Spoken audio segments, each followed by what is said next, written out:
The richest man in the world, the new owner of Twitter, just about 22 hours ago, the woke mind virus is either defeated or nothing else matters.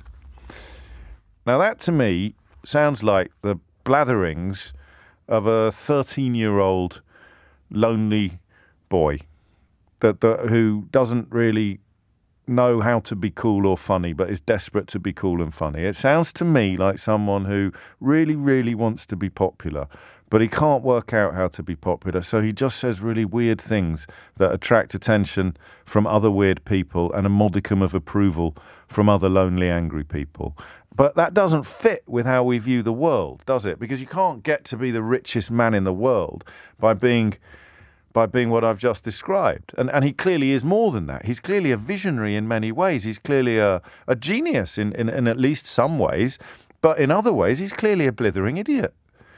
And one way you can ensure that you get to be a blithering idiot publicly is by surrounding yourself with people who keep telling you you're a genius. Everybody needs a WASIC alarm. Everybody needs somebody in their life who will whisper in their ear. Even Roman generals coming back from successful military campaigns had memento mori.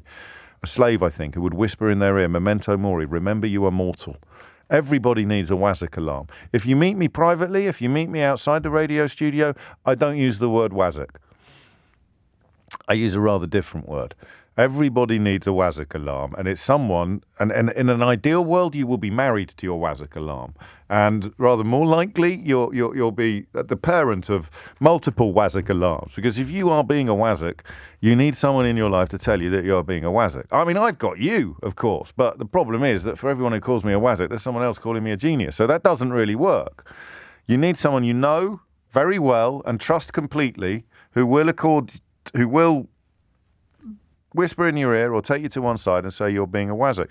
Now, my contention is anybody, whether they're worth £44 billion or 44p, anybody who uses the phrase woke mind virus is a WASIC. Discuss. And the only way we can discuss it is by you telling me what you think it means. 0345 6060 973. And to answer that question, you don't have to have any investment or engagement with the ongoing Twitter shenanigans at all.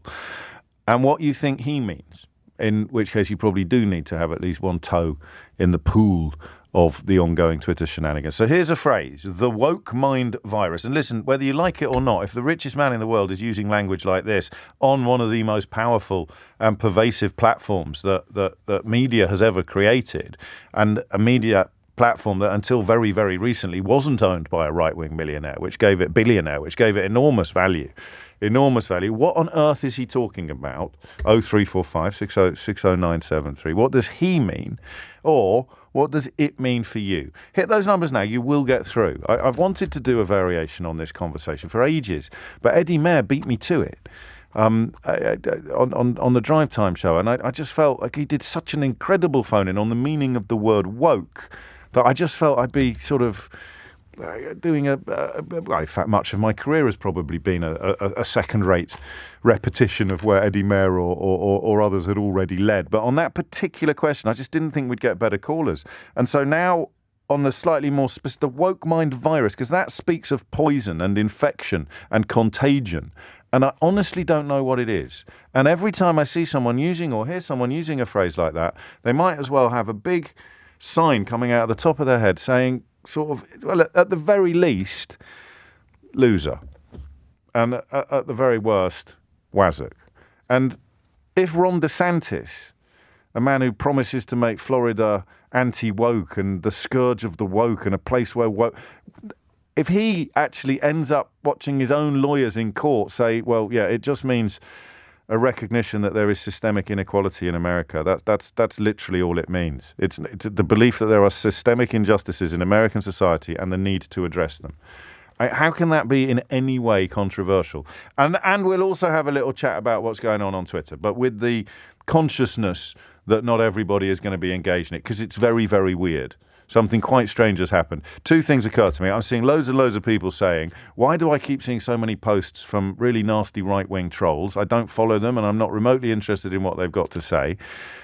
And the second bit I'm seeing is exactly the same people that defended Donald Trump when his flirtation with fascism edged ever closer to being fully consummated are now saying exactly the same things about Elon Musk.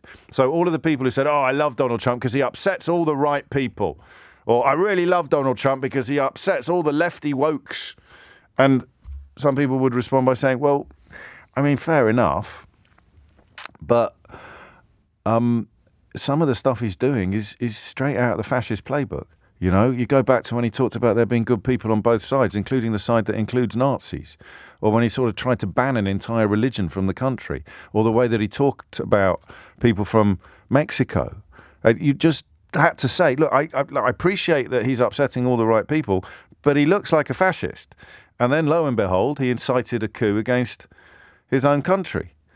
And some people at that point went, whoa, okay, weird. I should probably not have supported him. But the same people, it seems to me, are now saying very similar things about Elon Musk, who is using an incredibly powerful media platform to call for the prosecution of Anthony Fauci, for example, the chief medical advisor in America, which is straight out of the darkest corners of online conspiracy theories. So here's what I think, briefly.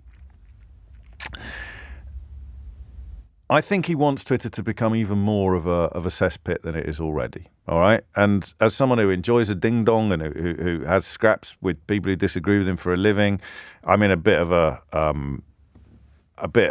tricky position on that. How could I? I'm just not going to join in. I think I'm using Twitter a bit less than I used to anyway because it just feels weird. And the blue tick business, I don't really understand, but it seems like there's not going to be any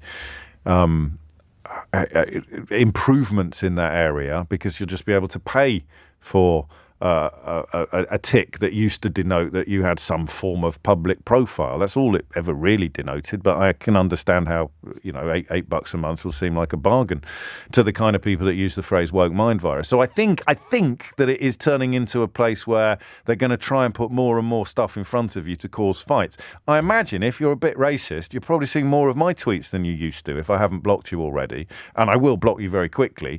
But if people that are woke, i.e. aware of systemic injustices and keen to address them, if people who are woke are seeing more and more tweets from bigots and homophobes and racists, then presumably people who are bigots and homophobes and racists are going to be seeing more and more tweets from people who are woke, people who believe that systemic injustices exist and that they need to be addressed or acknowledged or indeed ideally solved. And that just creates even more of a scrap. That just creates an even more febrile and divided platform upon which, and this is entirely my theory, based upon mere observations in the short term, so feel free to pull it all apart. But I think Elon Musk's calculation, based partly on the absence of WASIC alarms in his life and partly upon a form of narcissism that causes him to see everything through the lens of his own existence, he thinks that the way to get Twitter buzzing is to have more and more and more vicious fights. So he sees his engagement go through the roof when he writes something vile about Anthony Fauci, or when he writes something about pronouns, or when he... So I think they're trying to turn it into even more of a cesspit.